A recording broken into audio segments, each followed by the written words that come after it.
నమస్తే, నా పేరు Padmaja. Welcome to my channel. మనం చదువుతున్నాం భాషా సెక్షన్, హిందీ మెథడాలజీ. ఇందులోని 2 యూనిట్స్ అయిపోయింది. ఇప్పుడు మనం 3rd యూనిట్ భాషణ్ కౌశల్ అనమాట. ఈ భాషణ్ కౌశల్ ఏంటి?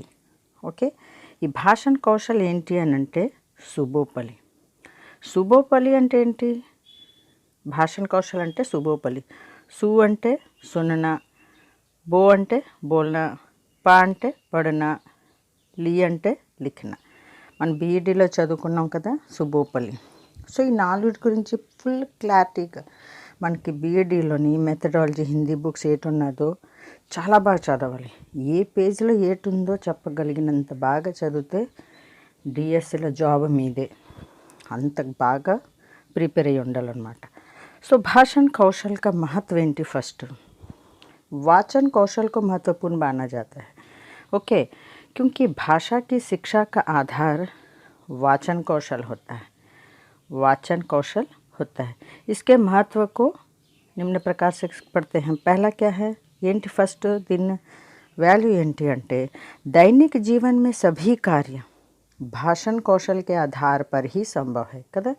మన జీవితంలోని డైలీ జీవితంలోని ఏ పని జరుగుతుందో అదంతానో భాషణ కౌశల్ మీదే డిపెండ్ అయి ఉంటుంది.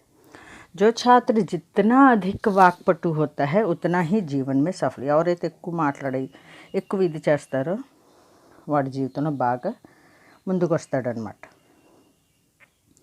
सेकंड ఏంటి? भाषण कौशल के माध्यम से छात्र द्वारा कठिन विचारों को भी सरलता रूप से प्रस्तुत किया जाता है. हार्ड वर्ड्स అంటే ఎంత కష్టమైన సమస్యనైనా చాలా ఈజీగా పరిష్కారం అవుతుంది అన్నమాట. दूसरे के మనోభావం को सरलता रूप में समझाया जा सकता है. వేరే వాళ్ళ మనోభావాలు కూడా చాలా ఈజీగా అర్థమవుతుంది.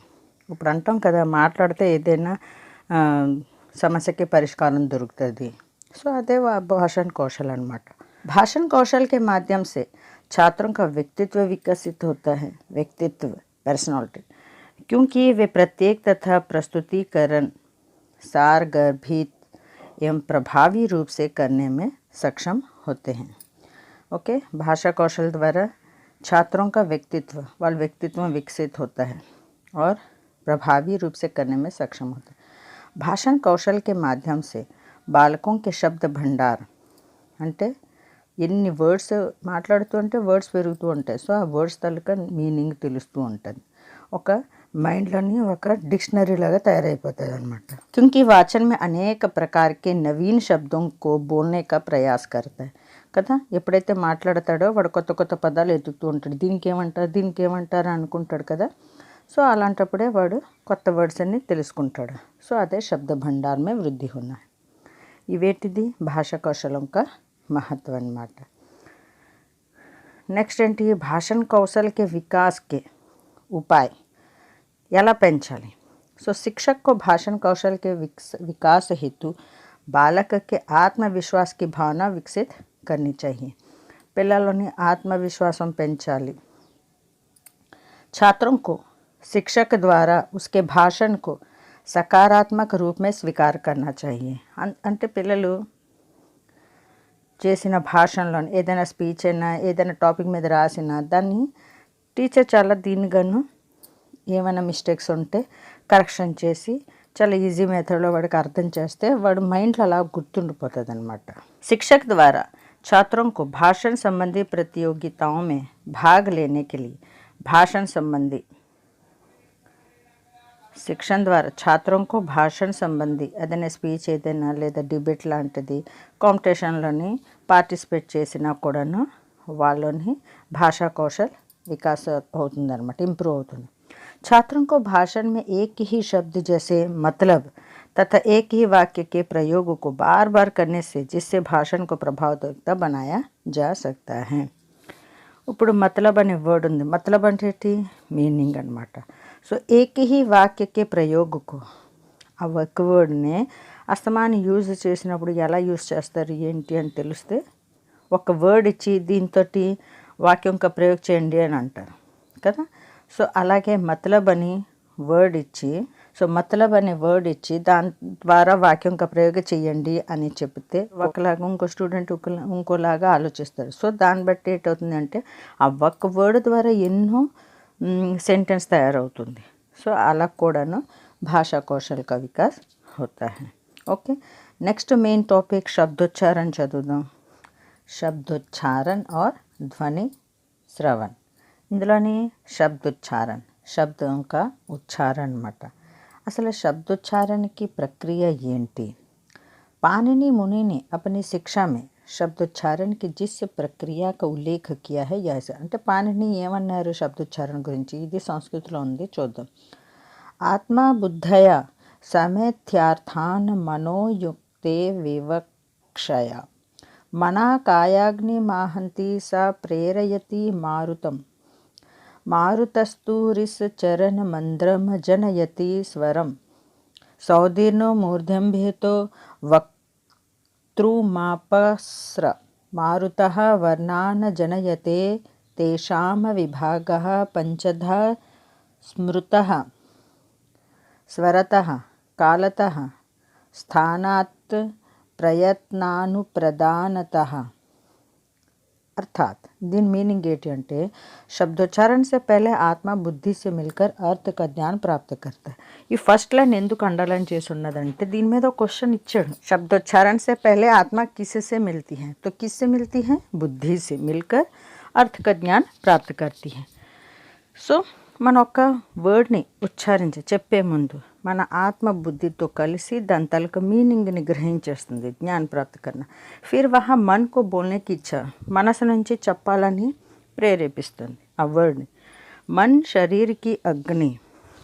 అగ్ని అంటే ఏంటి అంటే నాభికి ఊపర్ తథా హృదయకి మధ్య వాళ్ళ భాగకు.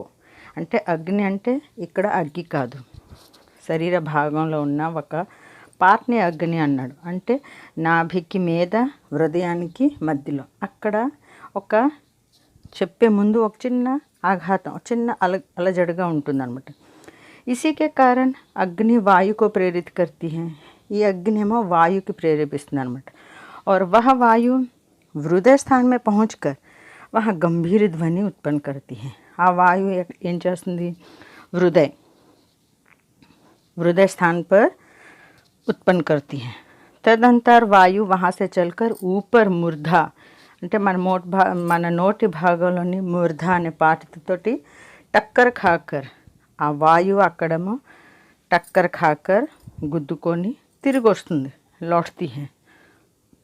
और मुख्य भाग से बाहर निकलते हुए विभिन्न प्रकार की ध्वनियाँ उत्पन्न करती हैं. ఒక ధ్వని వినిపిస్తుంది. ఆ ధ్వనివే మనం చెప్పే ఈ వర్డ్ తాలూకా ధ్వని అనమాట. అదే ఉచ్చారణ అనమాట. ఇందులో 2-3 క్వశ్చన్స్ ఉంటాయి, పారాగ్రాఫ్లో కంపల్సరీగా వస్తూ ఉంటాయి. సో ఒక్కొక్కటేసి గుర్తు పెట్టుకోండి. ఓకే, సో నెక్స్ట్ पाणिनि की उपयुक्त व्याख्या से उच्चारण संबंधी निम्नलिखित बातें स्पष्ट होती हैं. అతను ఏమేమన్నారు ఈ లైన్లో ఇంకా క్లారిటీగా ఉంటుంది. ఉచ్చారణ के पूर्व शब्दार्थ का ध्यान होना चाहिए. ఇది కూడా అడుగుతాడు. ఉచ్చారణకి పూర్వ ఒక వర్డ్ని మనం చెప్పే ముందు దాని తాలూకా అర్థం తెలుసుకోవాలి. अर्थ ज्ञान के कारण बोलने की इच्छा से मन प्रेरित करता है. ఒక మీనింగ్ తెలిసింది అంటేనే మనం ఆ వర్డ్ని ప్రొనౌన్సియేషన్ చేస్తాం అనమాట. మెయిన్ అగ్ని అంటే అంగ విశేష పర్ ఆఘాత్ కర్తా है. ఆ తర్వాత అంగ చెప్పిన కదా ప్రేరేపించడం, చెప్పడానికి ప్రేరేపించడం. आघात के कारण अग्नि स्थल पर वायु का संचार होता है. अग्नि स्थल कहाँ पर संचार होता है? वायु का संचार होता है. అక్కడికి వెళ్ళి అక్కడ వాయువు సంచరిస్తుంది. అంటే ఆ మీదన పారాగ్రాఫ్లో చెప్పాడు, ఇది పాయింట్స్ వైజ్ అనమాట. వాయు హృదయ స్థానం में पहुंचकर ध्वनि उत्पन्न करती है. ఈ క్వశ్చన్ కూడా అడుగుతాడు. వాయు హృదయ స్థానం में पहुंचकर क्या उत्पन्न करती है? వాయువు హృదయ స్థానంలో వెళ్ళి ఏంటి ఉత్పత్తి చేస్తుంది? ధ్వని అనమాట. అప్పుడే కదా మనకి వర్డ్ ప్రొనౌన్సియేషన్ వాయిస్ వస్తుంది అనమాట. यहाँ वायु मूर्धा से टकराकर वापस आती है. ఓకే, ఆ వాయు వెళ్ళి మూర్ధ అంటే మన నోటి భాగంలో మీద భాగంలో తగిలి తిరిగి వచ్చి ముఖ భాగసే బహార్. ఆ వాయువు ఇంకా లోపల నుంచి వాయువు అక్కడ నుంచి వస్తుంది, ముఖ భాగసే బహార్ నోటి నుంచి బయటకు వస్తుంది అనమాట. అవి వచ్చినప్పుడే ధ్వని వస్తుందన్నమాట. సో यही उच्चारण की प्रक्रिया है. ఒక్కొక్కసారి అడుగుతాడు उच्चारण की प्रक्रिया में क्या क्या आते हैं. अग्निस्थल पर क्या संचार होता है. सो वायु. ओके, वायु जो है हृदय स्थान में पहुंचकर क्या उत्पन्न करती है, क्या ध्वनि उत्पन्न करती है. यहाँ वायु मूर्धा से टकराकर क्या करती है, वापस आती है. मुख भाग से बाहर निकलते हुए विभिन्न आकार की क्या उत्पन्न होती है, ध्वनियाँ उत्पन्न होती हैं. यही उच्चारण की प्रक्रिया. ఒక్కొక్కసారి షార్ట్కట్లో చెప్తాడు వాయు ధ్వని वापस और ध्वनियाँ.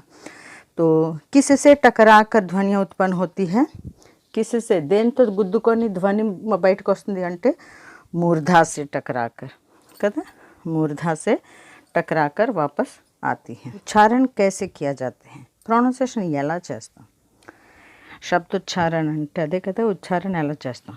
पाणिनि और याज्ञवल्क्य शिक्षा में इस बात का बड़े सुंदर ढंग से निदर्शन कराया गया है कि उच्चारण किस प्रकार से करना चाहिए.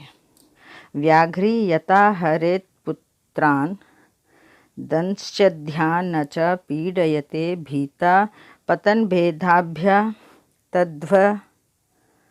तद्वद्वर्णान् ప్రయోజయత్.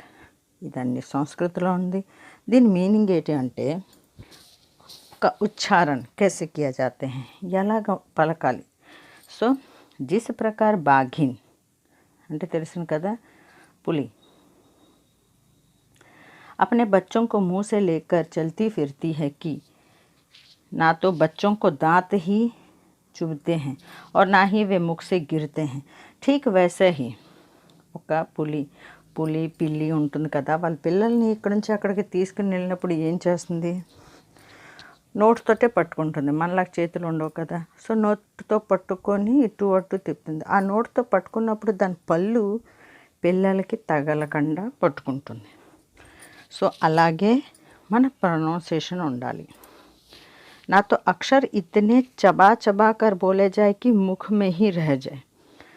మనం వర్డ్స్ చెప్పినప్పుడు ఏదైనా వర్డ్ చెప్పినప్పుడు నోట్లోనే ఉండిపోకూడదు. ఫర్ ఎగ్జాంపుల్ मतलब అలా అంటాం. సో అలాగ ఉండకూడదు. ఇలా इस प्रकार से बोला जाए कि मुख से गिर पड़े और एक दूसरे से अलग अलग सुनाई दी. సో मतलब అని ఆన్సర్ అంటాం. సో దానికి క్లారిటీ లేదు, ఏమంటున్నాడు అని అనుకుంటాం. సో మన నోట్ నుంచి బయటకు వచ్చే వర్డ్ ఒక్కొక్క లెటర్ వాళ్ళ అవతల వాళ్ళకి అర్థం అవ్వాలి. అంత స్మూత్గా ఉచ్చారణ చేయాలి. మతలబ్ ఆ వర్డ్ నేను ఎగ్జాంపుల్ చెప్పాను అలాగా. సో కొంతమంది మతలబ్ అనుకుని స్పీడ్గా చెప్పుకొని పోతారు. సో ఏంటంటున్నారా అని అర్థం అవుతుంది. సో శబ్దోచ్చారణ అంత సున్నితంగా ఉండాలి అని. ఓకే, उच्चारण और वाक यंत्र इदोक टॉपिक उंदी. उच्चारण और वाक यंत्र. उच्चारण का मनुष्य के स्वर यंत्र से घनिष्ठ संबंध होता है. उच्चारण का मनुष्य के किस भाग से घनिष्ठ संबंध होता है, स्वर यंत्र से. ओके, स्वर यंत्र के संचालन से उच्चारण किया जाता है. इला कोड़ा अडगोच्चु, उच्चारण किससे किया जाता है, स्वर यंत्र के संचालन से. स्वर यंत्र के संचालन. स्वर यंत्र ఎక్కడ ఉంటుంది, మనుషులను ఉంటుంది. చాలా ఘనిష్ట సంబంధం ఉంటుంది. స్వర యంత్రం అంటే ఏంటి, మనం ఎక్కడి నుంచి అంటాం, గొంతుక. సో అదే स्वर यंत्र. स्वर यंत्र के संचालन से उच्चारण किया जाता है. शरीर के जिन अवयवों द्वारा उच्चारण क्रिया होती है उन्हें उच्चारण उपयोगी ध्वनि अवयव कहते हैं. శరీర के जिन అవయవం ద్వారా, ఏ భాగం ద్వారా అయితే మనం ఉచ్చారణ ప్రొనౌన్సియేషన్ చేస్తామో దానికి ఉచ్చారణ ఉపయోగి ధ్వని అని అంటారనమాట. ఇవి దేని ద్వారా చేస్తాం, ओष्ठ, दांत, वत्स, तालु, स्वर तंत्रियाँ, श्वास तंत्रियाँ तथा नासिक विवर. व्यक्ति के उच्चारण उपयोगी ध्वनि अवयवों को निम्न द्वारा प्रकट करते हैं. ఆ అవయవాలు ఏటేటో ఉన్నాయో చూద్దాం. श्वास नलिका, ओके, स्वर यंत्र, स्वर तंत्रियाँ, अभिकाकल, कौवा, नासिका विवर, कंठ, केटी कोमल तालु, जिह्वा, मूर्धा, वत्स, ऊपर के दांत, नाक, ऊपर का ओष्ठ, निचला ఓస్ట్. ఇన్హే ధ్వని యంత్ర. ఈ 15 భాగాల్ని ధ్వని యంత్ర అంటారు, లేదా ఉచ్చారణ అవయవం అంటారు, లేదా వాగ్యంత్ర కూడా అంటారు. మూడు ఒకటే, ध्वनि यंत्र, उच्चारण अवयव या वाग्यंत्र. ओके. इन अवयवों को पूरी तरह समझने के लिए दर्पण, प्रतिमूर्ति या छुपे हुए चित्र, దీనికి మీకు బుక్కులను బీడి బుక్కులని ఒక ఫోటో ఒక పిక్చర్ ఇచ్చేసి దానికి 1 2 3లో గొంతులోని ఏ భాగాలు ఏటేటి అన్నీ రాసి ఉంటుంది. అదొకసారి చెక్ చేసుకోండి. ఓకే. So first ఓస్ట్. ఓస్ట్ అంటే ఏంటి? पेदाल, लिप्स. ఇది ఎన్ని ఉంటాయి? పెదాలు ఎన్ని ఉన్నాయి మనకి? 2. एक ऊपर का एक नीचे का, मेद्दी केंद्र. ओष्ठ द्वारा मुख से निकलने वाली वायु का निरोध होता है. कभी दोनों ओष्ठ बंद हो जाते हैं तो कभी दोनों खुले रहते हैं. ఈ లిప్స్ ఒక్కొక్కసారి మనం మూసుకొని లెటర్స్ చెప్పగలుగుతాం, ఒక్కొక్కసారి ఓపెన్ అనమాట. ఫర్ ఎగ్జాంపుల్ ఆ అన్నప్పుడు ఏటవుతుంది? 2 ఓపెన్ అవుతుంది. ఈ అన్నప్పుడు కూడాను కొంచెం సగం మూసేసి సగం తెరిచి ఉంటుంది. ఊకే ఉచ్చారణలో ఏటవుతుంది? మన పెదలు రౌండ్ వృత్తాకారంలోనే అవుతుంది. ప అన్నప్పుడు ఏటవుతుంది? పూర్తిగా బంద్ అయి ఇప్పుతుంది అన్నమాట. సో ఇది లిప్స్ ద్వారా ఇన్ని లెటర్స్ ఎలా పలుకుతుంది. అలాగే దాంత్. ఓకే. దాంత్ అంటే ఏంటి? టీత్. उच्चारण की दृष्टि से दांत के 3 भाग किए हैं. ఓకే. ఉచ్చారణ ఈ ప్రొనౌన్సియేషన్ బట్టి దీనికి 3 టైప్స్ పెట్టాడంట. దాంత్కి ఉల్టీ ఓరుక నీచేక భాగ్. అంటే పళ్ళ దవడ కింద భాగాన్ని దాంత్కి ఉల్టీ దిశ అని అంటారన్నమాట. ఏంటంటే పళ్ళ దవడ. ఓకే. మూడోది పళ్ళ దవడ దగ్గర ఉన్న మసల్స్ అన్నమాట. జిసే వర్డ్స్ అంటాం. దానికి మనం వర్డ్స్ అంటాం. మనకి ఒక్కొక్క లెటరు ప్రొనౌన్సియేషన్ చేసినప్పుడు అదేంటో తెలుస్తుంది. ఫస్ట్ ఏంటి? తక్కలి. తక్కలి అంటే చూడండి తా ఎలా పలుకుతుంది? 2 పళ్ళకి కిందన కదా. సో పళ్ళకి కిందన. సో తా అని వస్తుంది. అలాగే ఇంకొకటి రా. రా అన్నప్పుడు ఈ నాలుకేమో ఆ పళ్ళ వేరు దగ్గర వెళ్తుంది. ఓకే. టా. టా అన్నప్పుడు ఈ కింద భాగం కాకుండా పళ్ళ వేరు కాకుండా దానికి ఇంకో లోపలతో ఉన్నది టమాటర్ అని వస్తుంది. సో ఇవన్నీ పళ్ళకి సంబంధించి 3 ప్రొనౌన్సియేషన్ అన్నమాట. నెక్స్ట్ नाक. जब किसी ध्वनि का नाक से निकलना होता है, ओके, मुख द्वारा प्रोनाउंसिएशन आंच, सांप, पाँव, आँख आदि, तब शब्द बोलते हुए मुख के भीतर से बाहर आने वाली कुछ वायु नाक से छोड़ दी जाती है. మనం చెప్పినప్పుడు ఆ వర్డ్స్ పలికినప్పుడు లోపల నుంచి బయటకు వచ్చే వాయువు కొంచెం ముక్కుతో కూడా వదులుతాం. ఏంటి అంటే హే, హూ అన్నప్పుడు చూడండి ముక్కు నుంచి బయటకు వస్తుంది కదా. సో ఇవన్నీ ఏంటి? నాక్సే బోలీ జా సక్తి హై, ఒక ముక్కుతో. నెక్స్ట్ కౌవా. ఈ కౌవా ఏంటి? కౌవా అంటే కాకి కాదు. ఇక్కడ కౌవా అంటే ఏంటి అంటే यह घंटी के आकार का होता है और लटका रहता है. మనం నాలుక బయట పెట్టినప్పుడు లోపల చిన్నది కొండ నాలిక ఉంటుంది. దానికే కౌవా అంటాం. वास्तव में कोमल तालु के पृष्ठभाग का मांसपिंडी ही कौवा कहलाता है. यह वायु को नासिका विवर में जाने से रोकने के लिए ऊपर उड़ जाता. ఇది ఏం చేస్తుందంటే వాయువుని మన ప్రొనౌన్సియేషన్ చేసినప్పుడు ముక్కులోనే వెళ్ళిపోకుండా నోటి భాగాల నుంచి వాయువు వస్తే కదా ప్రొనౌన్సియేషన్ వర్డ్స్ ప్రొనౌన్సియేషన్ అవుతుంది. సో అది ముక్కులో వెళ్ళిపోకుండా ఆపుతుంది అనమాట. సో దానికి అనునాసిక వర్ణों के उच्चारण में यह ऊपर नहीं उठता है. नेक्स्ट जीभ. जीभ అంటే ఏంటి? నాలిక. నాలిక यह बड़ा कोमल और లచకీలా అవయవ है. లచకీలా ఎలా పడితే అలాగా తిరిగేది, ఎటు పడితే అటు. నాలికి దుమ్ము లేదు అంటాం కదా. సో అది ఎలా పడితే అలాగా తిరుగుతుంది. जीभ इच्छानुसार आकृति धारण कर लेती है. कभी वह बाहर की ओर जाती है, कभी भीतर की ओर जाती है. कभी चौड़ी होती है, कभी पतली होती है, कभी नोकदार होती है. అడుగుతాడు క్వశ్చన్ ఒకటి ఏంటంటే జీబ్ कैसा అవయव है? లచకీలా అవయవం అని చెప్పాలి. जीभ कैसा अवयव है? कोमल और लचकीला अवयव है. ओके. स्वादि कभी बढ़ती है, कभी घटती है, कभी अंदर जाती है, कभी भीतर जाती है. इवన్నీ దానికి ఎన్నో ఎటుపడితే తిరుగుతుంది. जीभ कई प्रकार के आकार परिवर्तन कर सकती है. सभी वर्णों के उच्चारण में जीभ का श्रम करना पड़ता है. ये लेटर प्रोनाउंसिएशन చేసిన नालिक भागों कंपल्सरीగా అది పనిచేస్తుంది. इसलिए इसे इतना लंबा चौड़ा क्षेत्र मिला है. जीभ को निम्नलिखित 5 भागों में बांटा जा सकता है. ఈ నాలుగుకి 5 భాగాలు అంట. ఏటేటి 5 భాగాలుగా మన ప్రొనౌన్సియేషన్ చేసినప్పుడు డివైడ్ చేస్తారు. ఒకటి జిహ్వాగ్ర. జిహ్వాగ్ర అంటే జిహ్వ అంటే నాలిక, అగ్ర అంటే మేదన. జిహ్వాగ్ర, జిహ్వా మూలం, జిహ్వా మధ్య మధ్యన,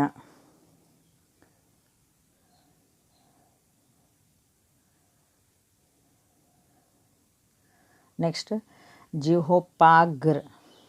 నెక్స్ట్ ఏంటి జిహ్వోపాగ్ర अग्र అనమాట. జిహ్వా పశ్చ. जीभ की नोक मूर्धा, तालु तथा दंत आदि का स्पर्श इस प्रकार से करती है. నాలికేమో మూర్ధాకి, తాలుకి, దంతాలకి స్పర్శ చేస్తుంది. తాలు అని అంటే మన 2 దవళ్ళ మధ్యన ఉన్నది తాలు. మూర్ధ అంటే ఈ చిగుర్లు ఉన్నది. దంత్ అంటే తెలుసును. సో అలా టచ్ చేస్తుంది. भीतर से आती हुई वायु का प्रभाव अवरुद्ध हो जाता. जीभ निर्देश स्थानों का स्पर्श कर झटपट वापस लौटती है. ఇలా టచ్ చేసి అలా వెళ్ళిపోతుంది. तो इससे अवरुद्ध वायु को बाहर जाने का अवसर मिल जाता है. इस प्रक्रिया के द्वारा सभी स्पर्श ध्वनियाँ निकलती हैं. स्वरों के उच्चारण में पीछे से संकुचित तथा आगे से चौड़ी हो जाती हैं. సో లెటర్స్ మనం పలికినప్పుడు నాలిక పీछे से संकुचित और आगे से चौड़ी, వెనక నుంచి సన్నంగా ముందరికేమో వెడల్పుగా అయిపోతుంది అనమాట. ఈరోజుకి ఎంత చదువుతాం.